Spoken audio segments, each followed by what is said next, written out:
In 1849, St. James Episcopal Church in Marietta, Georgia, created a 1.5-acre graveyard for church patrons and leading families of the city.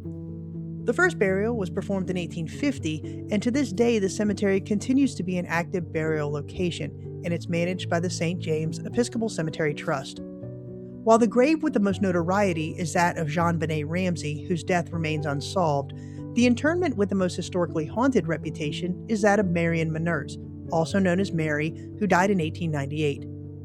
The prominent statue that denotes her grave is that of a woman holding two babies.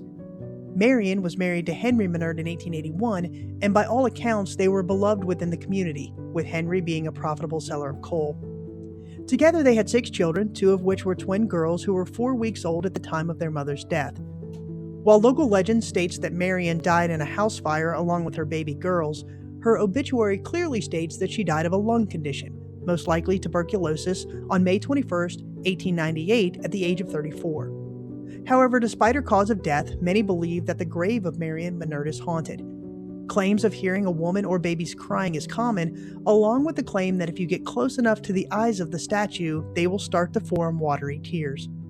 Finally, reports also state that if you approach the statue on Halloween and utter the phrase, "Mary, Mary, how did your children die?"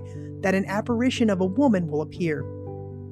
The mystery of Marion Meinert's apparent hauntings is compounded by the fact that there are no death records or death certificates related to the twin girls.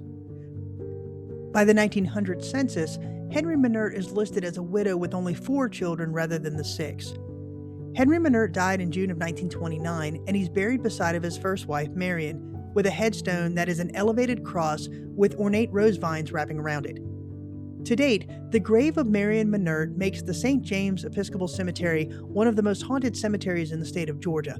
But that notoriety does come at a cost, as over the years vandals have desecrated this once hauntingly beautiful statue.